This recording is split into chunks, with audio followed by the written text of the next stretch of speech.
Assalamualaikum warahmatullahi wabarakatuh. Jumpa lagi dengan saya Meliana Damayanti. Kali ini teman-teman akan bersama saya dalam membahas hukum internasional yang lebih dalam maupun lebih luas gitu ya. Setelah bersama Pak Alan gitu ya selama 7 pertemuan dan juga setelah menempuh UTS kemarin. Baik, untuk kali ini materi yang ingin saya sampaikan adalah pengakuan dalam hukum internasional. Tapi sebelumnya mari sama-sama kita berdoa, semoga dimudahkan dalam memahami ilmu ini. Berdoa dipersilahkan. Baik, berdoa selesai. Kali ini kita akan bahas tentang 2 konten penting, yaitu pengertian dari pengakuan sebagai batasan gitu ya, bahwa apa itu pengakuan, kemudian apa saja yang ada di dalamnya. Kemudian yang kedua adalah bentuk dan jenis pengakuan dalam hukum internasional. Ini penting juga untuk teman-teman pahami agar lebih mudah menganalisa gitu ya. Dan juga nanti saya akan jelaskan sedikit tentang teori-teori terkait pengakuan. Pengertian, baik kita masuk yang pertama, pengertian pengakuan satu negara gitu ya. Ini penting gitu. Kita contohkan itu seperti pribadi kita lah, manusia gitu ya. Dia butuh pengakuan. Biasanya anak-anak remaja itu usia-usia SMA dia adalah usia-usia yang senang menunjukkan diri gitu ya, eksistensi dirinya gitu ya. Dia mencari dia ingin seperti apa, dia ingin membangun diri itu seperti apa. Maka pengakuan-pengakuan dari orang tuanya itu sangat penting gitu ya, agar karya-karya dia diakui, agar sedikit kita memberikan tanggung jawab itu dia dihargai terhadap hal tersebut. Nah, balik lagi ke sini, pengertian pengakuan suatu negara adalah satu pernyataan atau baik lisan maupun tulisan ataupun sikap dari satu pihak untuk mengakui eksistensi satu institusi politik baru sebagai sebuah negara atau subjek hukum internasional. Yang jelas, ketika kita sebut sebagai subjek, maka akan melekat hak dan kewajibannya, gitu ya. Dimana dengan pengakuan tersebut, artinya pihak yang mengakui itu akan siap bersedia atau siap sedia gitu ya, melakukan hubungan dengan pihak yang diakui. Misalkan, contohnya Taiwan gitu ya. Taiwan itu menganggap dirinya lepas atau terpisah dari Tiongkok atau Cina gitu ya. Walaupun senyatanya Cina masih menganggap bahwa Taiwan itu adalah bagian dari Cina. Sampai kemudian yang terbaru itu ketika Cina diundang menghadiri sebuah pertemuan dari WHO, Cina menolak karena disebutkan di sana ada Taiwan yang dianggap sebagai sebuah negara, gitu ya. Ataupun misalnya teman-teman bisa lihat tentang pengakuan negara Israel. Beberapa negara itu masih tidak mengakui adanya negara yang disebut negara Israel, karena kalau lihat dari sejarah pembentukannya, dia mengambil alih gitu ya wilayah dari negara Palestina, diambil wilayahnya sampai kemudian muncul negara yang dia diacap sebagai negara Israel gitu ya. Nah, ini sebagai contoh saja ya. Baik, kita melanjut kepada slide berikut. Nah, pengakuan dalam hukum internasional itu ada pengakuan terhadap negara baru. Kemudian pengakuan ada juga bentuk yang berbeda adalah pengakuan terhadap pemerintahan baru. Ya.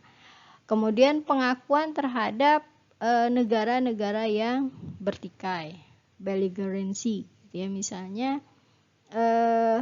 ketika Palestina dan Israel itu bertikai. Kemudian beberapa negara mengajukan usulan gitu ya, mengajukan proposal, gimana kalau kalian itu berdamai saja gitu ya. Nah, maka ketika sudah dalam meja perundingan, itu artinya mereka diakui, masing-masing itu diakui sebagai pihak yang eksistensinya ada. Makanya beberapa negara itu bahkan Palestina sendiri menolak gitu ya ketika diadakan perundingan, karena kalau diadakan perundingan artinya dia sudah mengakui bahwa Israel itu ada, padahal senyatanya mereka tidak menginginkan adanya negara Israel tersebut eksis gitu ya. Kemudian yang selanjutnya pengakuan terhadap representative organization gitu ya. Jadi pengakuan dari bagian negara tersebut gitu ya, tidak secara umum tetapi dia mengakui di part-part tertentu. Misalnya karena yang mudah itu memang Israel gitu ya, yang nyata banget gitu ya. Jadi kalau di Amerika itu ada kedutaan Israel, tetapi kalau di Indonesia karena kita tidak mengakui adanya negara Israel ini, maka memang tidak ada kedutaan Israel di negara Indonesia. Kemudian pengakuan terhadap perolehan tambahan teritorial. Jadi wilayahnya bertambah gitu. Mungkin karena gejala alam ataupun karena tambahan seperti yang kita lakukan di Jakarta gitu ya. Reklamasi Pulau D gitu ya, yang Pulau D, H dan I gitu ya, yang di Jakarta itu. Sampai ada pengurugan ya, ditambahkan gitu ya, ditambahkan sejumlah tanah gitu ya untuk menjadikan itu sebagai daratan ya, padahal aslinya itu adalah bagian dari pantai gitu ya, jadi dipadatkan untuk bisa ditinggali. Nah, ini tambahan teritorial karena masih dalam wilayah Indonesia, karena kan dia masih laut dalam Indonesia ya, maka nggak begitu terlalu berdampak gitu ya. Tetapi kalau misalnya Indonesia itu menambah wilayahnya di ujung Aceh gitu ya, maka itu menjadi permasalahan karena akan ada batasan yang berbeda dengan negara Singapura maupun Malaysia. Gitu ya. Nah, ini bentuk ekspresinya. Yang pertama itu melalui public statement. Gitu ya. Express recognize-nya itu dia melakukan dengan public statement. Dia menyampaikan, misalnya Amerika itu mengakui adanya negara Israel, maka dia sebutkan secara publik gitu. Hampir semua negara itu tahu bahwa Amerika mengakui adanya negara Israel. Kemudian yang kedua, nota diplomatik dan juga bilateral, itu perjanjian dua negara yang isinya secara tegas menyatakan bahwa pengakuan dari satu pihak terhadap pihak lain gitu ya. Kemudian pengakuan secara diam-diam atau implied recognize. Kemudian membuka diplomatik dengan negara baru, ya. Kemudian kehadiran pimpinan satu negara pada upacara kemerdekaan negara baru. Jadi upacara-upacara kenegaraan, misalnya kita 17 Agustus gitu ya. Kemudian juga ada perwakilan dari negara Israel, maka itu menunjukkan bahwa kita mengakui adanya perwakilan negara Israel. Tapi yang seringnya itu tamu-tamu yang sudah memang dikenali gitu ya, kayak Singapura, Malaysia, ketika misalnya kita lagi 17 Agustus itu kan banyak kedutaan Amerika gitu ya, Belanda dan sebagainya ya. Kemudian ini juga bentuk yang bisa kita indra gitu ya, kita bukan Pak Indra ya, kita lihat dengan kasat mata gitu ya, menjadi pihak pada satu perjanjian multilateral di mana negara yang tidak diakui telah menjadi atau telah lebih dahulu menjadi pihak tetap dalam perjanjian tersebut. Misalnya dalam sebuah perjanjian multilateral artinya banyak negara, gitu ya. Misalnya antara Iran dan Irak gitu ya, mereka adalah negara yang bertikai. Nah, kebetulan ketika OKI itu terbentuk, negara Iran itu sudah menjadi bagian dari OKI. Nah, kemudian masuk Irak. Mau tidak mau, dia mengakui, ya, harus ada pengakuan bahwa Iran itu memang ada sebuah negara yang menjadi pihak dalam perjanjian tersebut. Kemudian duduk satu meja dalam perundingan dengan negara yang tidak diakui. Misal ketika kita dengan Timor Leste gitu ya, adanya perundingan dengan negara ketiga itu kalau nggak salah Belanda gitu ya. Maka ketika itu menjadi ketika zamannya Pak B.J. Habibie gitu ya, perwakilannya duduk bersama merundingkan, maka mau tidak mau gitu ya, secara diplomatik Timor Leste sudah diakui oleh Indonesia sebagai negara yang terpisah dari Indonesia. Ya. Kemudian hadir dalam satu konferensi internasional di mana negara yang tidak diakui juga terlibat sebagai peserta tadi ya, contohnya Taiwan dengan RRC atau Republik Rakyat Cina. Ya. Kemudian pertukaran misi perdagangan dengan negara yang diakui, melakukan tuntutan internasional atau membayar kompensasi pada negara yang tidak diakui. Kemudian selanjutnya adalah penerimaan negara yang tidak diakui dalam satu organisasi internasional berkaitan dengan negara yang menentang penerimaan tersebut. Jadi dia diterima oleh satu organisasi internasional tertentu, tetapi dia ditolak oleh negara yang lain. Misalnya ya tadi, Taiwan itu diakui oleh WHO sebagai organ negara yang berdiri sendiri, tetapi RRC tidak mengakui. Ya. Kemudian teori pengakuan dalam hukum internasional itu kita kenal ada 3.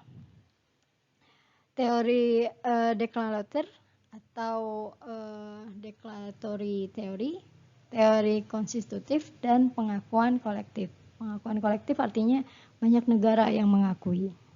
Ya. Kita lihat satu-satu. Untuk teori deklarasi, ini berkembang di awal abad 20, jadi sekitar 1900 gitu ya. Dengan tokoh Jelinek, Cavaigeri, dan Stroop. Teori ini menyatakan bahwa lahirnya sebuah negara hanya merupakan satu peristiwa fakta yang sama sekali lepas dari ketentuan hukum internasional. Jadi dia muncul dengan sendirinya gitu ya. Pengakuan semata-mata merupakan tindakan formalitas, penegasan ataupun penerimaan terhadap fakta yang sudah ada tersebut. Jadi deklarasi ini lebih mementingkan dia faktanya ada, gitu ya. Maka pengakuan itu dianggap sebagai tambahan saja, administratif saja. Oh, ada orangnya, ada pemerintahannya, ada rakyatnya, ada wilayahnya. Gitu. Contohnya misalnya, kalau tadi Taiwan gitu ya. Dia memang ada rakyatnya, ada pemerintahannya, kemudian Hong Kong juga demikian, ada rakyatnya, ada wilayahnya, ada pemerintahannya gitu ya. Jadi dia secara faktanya ada gitu ya.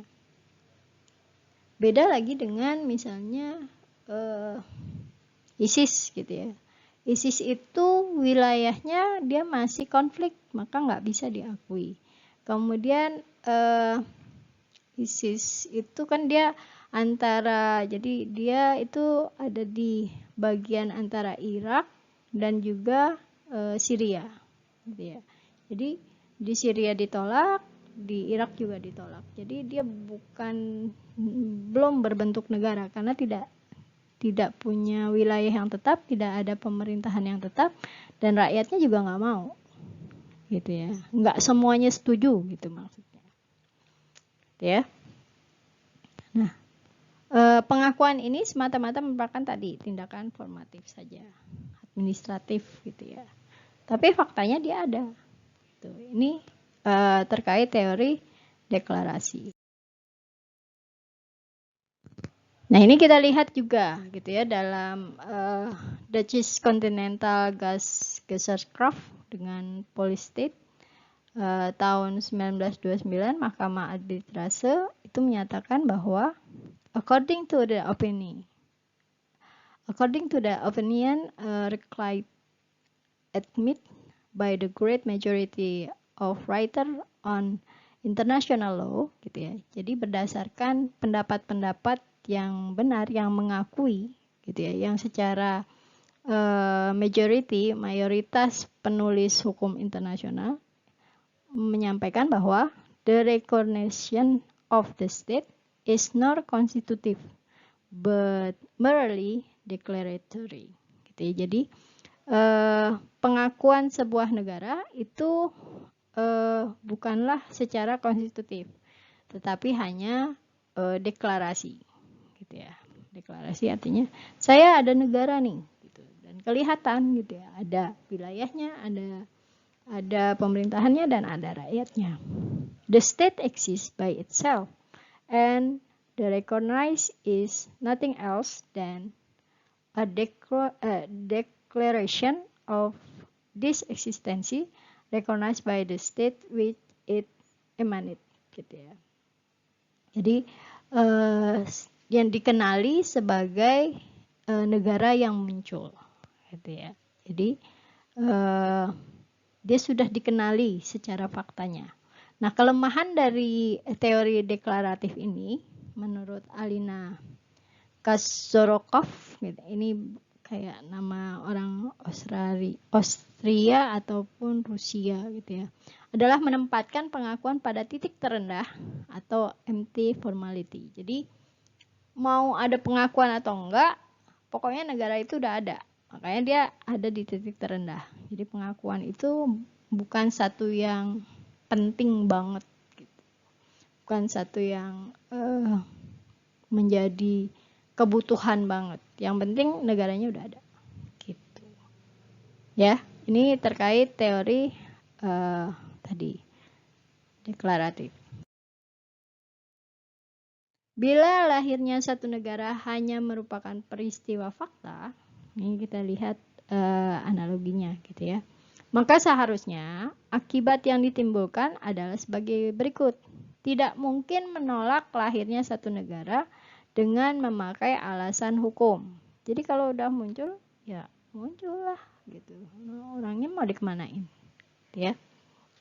Kemudian yang kedua, lahirnya satu negara bebas dari pengakuan.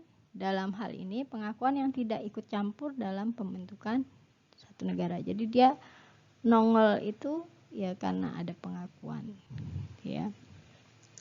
Pengakuan.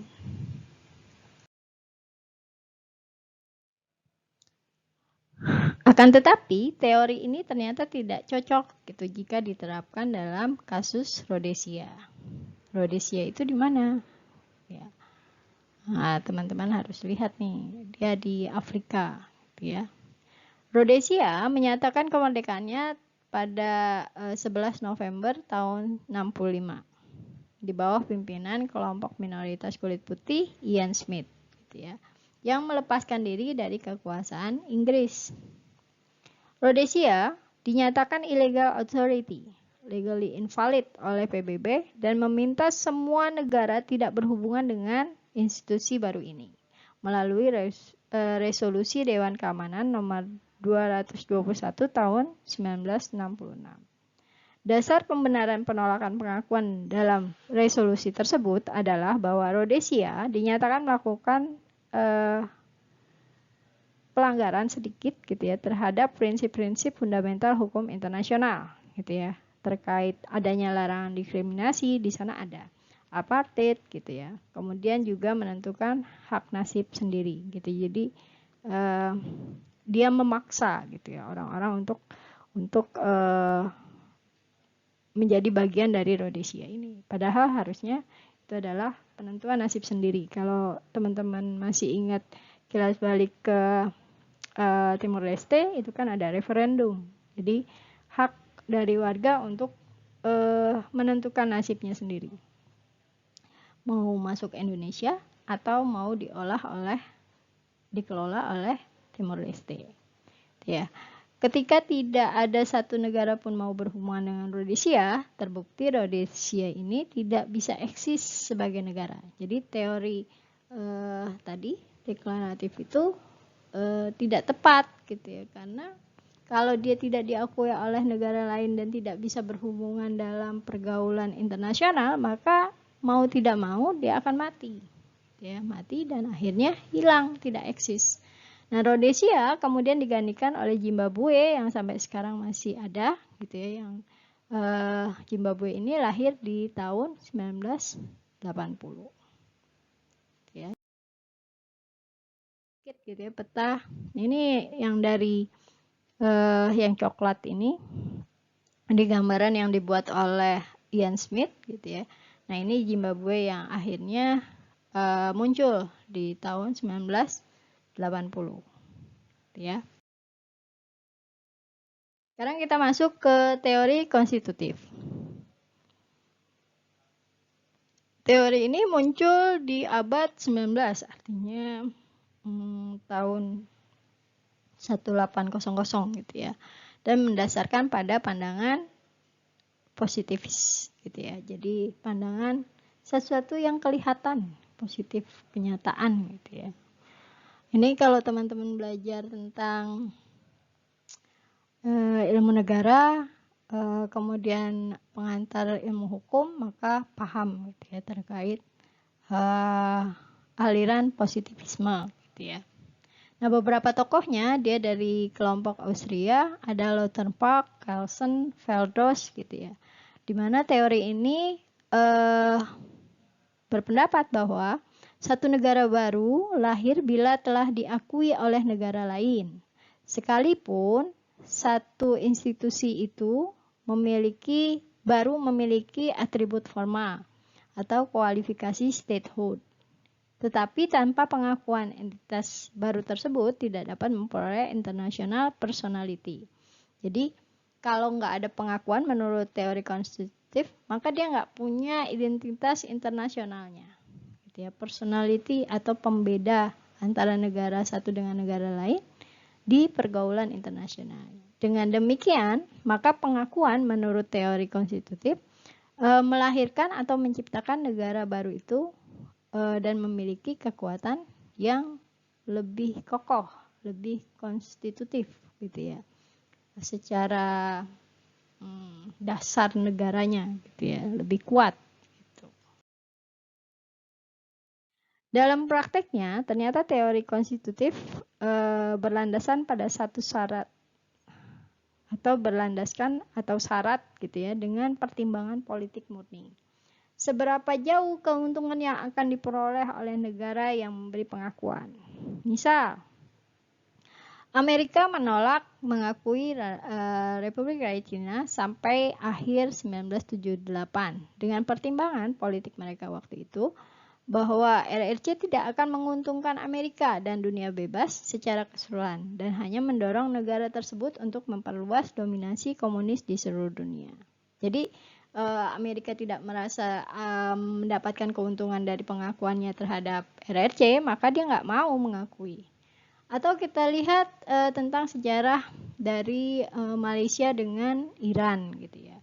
Jadi ketika pertama kali muncul sebuah negara yang namanya Malaysia gitu ya, biasanya negara baru itu kan ya akan menata gitu ya, baik pemerintahan maupun juga bidang ekonominya. Nah, Malaysia menampakkan diri gitu ya, mendesain dirinya gitu ya sebagai pengekspor gitu ya, dari dalam keluar gitu ya, pengekspor minyak sawit terbesar di dunia. Dia mengazamkan diri seperti itu gitu ya. Kemudian dia mulai produksi minyak sawit yang banyak gitu ya. Kemudian menawarkan minyak sawit itu kepada Iran. Nah, Iran itu adalah negara pertama yang mengakui keberadaan Malaysia. Ya. keberadaan Malaysia. Dia langsung support dengan membeli minyak sawit tersebut. Sehingga diplomatiknya itu mereka saling menguntungkan. Artinya meskipun negara Iran itu banyak Syiahnya gitu ya. Nah, teman-teman atau orang-orang di negara Malaysia itu tetap menerima mereka gitu sebagai pengajar gitu ya di universitasnya, atau dia orang-orang Iran bekerja di negara tersebut gitu ya, selama tadi catatannya tidak menyebarkan Syiah gitu ya di negara tersebut gitu ya. Tetapi diplomatiknya terus berjalan gitu ya antara Iran dengan Malaysia. Itu ya. Jadi penting sekali pengakuan. Kalau yang teori kedua ini konstitutif itu lebih mementingkan adanya pengakuan dari negara lain, gitu ya. Atau misalnya ketika Indonesia merdeka, negara yang pertama mengakui Indonesia merdeka adalah Mesir, gitu ya. Sehingga banyak sekali kita masih mengirimkan mahasiswa-mahasiswa untuk belajar di Mesir, gitu ya. Karena tadi hubungan diplomatiknya memang bagus sejak Indonesia itu merdeka dari Belanda dan Jepang, ya. Kemudian negara-negara baru yang tidak mendapatkan pengakuan akan menjadi entitas tanpa hak dan kewajiban di bawah hukum internasional sampai memperoleh pengakuan gitu. Jadi PR yang berat gitu ya ketika satu negara tapi dia tidak diakui dalam pergaulan internasional. Ya, karena dia nggak akan ada hak dan tidak ada kewajiban gitu ya. Kenapa perlu seperti itu gitu ya? Nanti kita akan lihat haknya itu apa aja, kemudian kewajibannya juga apa. Jadi haknya misalnya dia nggak punya hak tuh kalau misalnya ada warga negara dari negara yang baru muncul ini yang hendak misalnya dihukum mati, maka dia nggak boleh belain. Gitu ya, nggak ada pembelaan dari negara, dia nggak bisa mainkan itu. Gitu ya. Atau misalnya dia ingin ikut sebagai bagian dari negara yang menjaga perdamaian dunia. Karena dia belum diakui sebagai sebuah negara, maka nggak bisa ikut dalam Dewan Keamanan PBB. Gitu ya. Nah, prakteknya negara yang menunjukkan bahwa pemberian pengakuan merupakan tindakan politik untuk kepentingan negara yang memberi pengakuan semata. Nah, ini menjadi PR gitu ya. Kalau cuman karena politik, terus bagaimana kelanjutannya gitu ya. Hal yang patut dipertanyakan di sini adalah mengapa status hukum dari satu entitas atau institusi itu tergantung pada tindakan politik sebuah negara gitu ya. Ini menjadi argumentasi yang pelik gitu ya, karena masih perdebatan gitu ya. Kenapa kalau mengakui harus ada timbal baliknya gitu. Dan tidak ada kejelasan berkaitan jumlah minimum negara yang memberi pengakuan yang diperlukan bagi sebuah entitas baru untuk menjadi sebuah negara. Kemudian tidak adanya parameter atau suatu entitas baru menjadi sebuah negara.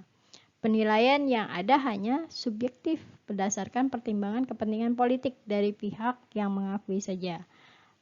Dapat menciptakan, dan ini menyebabkan dapat terciptanya instabilitas sebuah negara. Jadi kalau tiba-tiba negara itu mencabut pengakuannya, maka ini negara baru bisa goyang gitu. Itulah yang menyebabkan negara ini bisa instabil gitu ya, tidak stabil dalam pengelolaan negaranya. Karena dia bergantung pada pengakuan negara lain. Kemudian kurangnya lembaga-lembaga formal dalam hukum internasional yang memiliki kewenangan menetapkan parameter sekaligus memberikan ataupun menolak pengakuan terhadap satu entitas politik baru yang mengklaim dirinya sebagai sebuah negara. Ya. Pengakuan diberikan secara kolektif oleh sekelompok negara tertentu, misalnya dua lembaga, misalnya International Court of Justice, gitu ya. Ini terkait peradilan pidana gitu ya. kemudian Majelis Umum PBB yang keduanya diberi kewenangan untuk tadi mengakui secara kolektif tentang atau terkait negara tertentu. Hal itu merupakan tindak lanjut dari teori konstitutif. Jadi ini pengakuan kolektif itu adalah juga menjadi bagian dari teori konstitutif. Nih, akibat hukum bagi negara yang tidak mendapatkan pengakuan. Tadi sedikit saya sudah jelaskan gitu ya, bahwa negara tidak dapat membuka perwakilan diplomatik di negara yang menolak pengakuannya. Tadi kayak misalnya Indonesia tidak mengakui adanya Israel, so Israel nggak bisa membuka perwakilan di Indonesia. Kemudian hubungan diplomatik menjadi sulit untuk dilaksanakan. Warga dari negara yang tidak diakui sulit untuk masuk ke wilayah negara yang tidak mau mengakuinya. Kemudian warga dari negara yang tidak diakui tidak dapat mengajukan tuntutan di depan pengadilan nasional negara yang tidak mau mengakuinya. Nah, jadi kalau kemarin saya ikut dalam seminar peradilan gitu ya, peradilan nasional, itu kalau dalam pengadilan nasional di Indonesia, meskipun hakimnya itu pintar bahasa Inggris, dia harus menggunakan juru bahasa gitu ya. Kalau ada warga asing yang meminta mencari keadilan di Indonesia gitu ya. Nah, kalau misalnya dia adalah sebuah negara yang tidak diakui oleh Indonesia, maka dia nggak bisa mencari keadilan di Indonesia gitu ya. Misalnya tadi Israel itu tidak diakui di Indonesia, ketika orang Israel ucuk-ucuk datang gitu ya, walaupun sebenarnya nggak bisa dia, karena dia pasti ditolak melihat paspor dan visanya nggak akan masuk ke Indonesia gitu ya. Maka dia nggak bisa menuntut, misalnya dia rumahnya kemalingan gitu ya, dia minta dilindungi gitu ya, minta keadilan di pengadilan Indonesia, maka nggak bisa, ini ditolak gitu ya. Sampai sini semoga paham ya. Kita masih ada berapa slide lagi ke belakang. Nah, sehingga pengakuan terhadap satu pemerintahan baru berarti satu sikap pernyataan atau kebijakan untuk menerima satu pemerintah sebagai wakil yang sah dari satu negara, dan pihak yang mengakui sikap untuk melakukan hubungan internasional dengannya. Gitu ya. Jadi ya kayak kita pertemanan lah. Kalau kita mengakui kawan kita itu sebagai kawan kita, gitu ya, maka ya kita mau gitu, diajak makan, diajak kerja bareng gitu, kerja kelompok, kita mau berkunjung ke rumahnya gitu, atau sebaliknya dan sebaliknya. Nah, kalau misalnya kita tidak mengakui bahwa dia adalah teman kita, maka akan terjadi penolakan gitu ya. Diajak main nggak mau, diajak berkunjung nggak mau, dikunjungi nggak mau, dan banyak nggak maunya gitu ya. Nah, ini ada beberapa teori juga gitu ya. Kalau tadi yang menguatkan, ini juga ada beberapa teori, ada 4 teori kalau saya nggak salah gitu ya, yang menguatkan terkait pengakuan. Teori legitimasi yang disampaikan oleh Oppenheim gitu ya, Oppenheim gitu ya. Pengakuan hanya satu formalitas atau kesopanan dalam hubungan internasional, tidak memiliki kekuatan konstitutif. Teori ini hanya bisa diterapkan dalam kasus pergantian pemerintahan yang konstitusional. Di dalam prakteknya, teori ini tidak bisa diterapkan dengan mudah ketika pergantian yang terjadi secara inkonstitusional. Ketika hal ini terjadi, pemerintah yang baru sering mengalami kesulitan ketika negara yang lain menolak untuk mengakui eksistensinya. Ya. Jadi legitimasi itu penting. Teori de factonis ini lebih kepada de factonya ada, gitu, bahwa parameternya adalah menguasai secara efektif organ pemerintahan dan mendapat dukungan dari rakyat. Maka secara de facto menurut Thomas Jefferson itu pemerintah baru itu diakui secara facto facto, baru kemudian nanti dia bisa meningkatkan diri untuk diakui secara de jure, ya, secara hukum. Yang selanjutnya adalah teori legitimasi konstitutif, gitu ya. Menurut Tobar ini terjadi pergantian pemerintah secara inkonstitusional. Sebaiknya pengakuan diberikan setelah pemerintah baru mendapat legitimasi konstitusional dalam hukum nasional negara tersebut.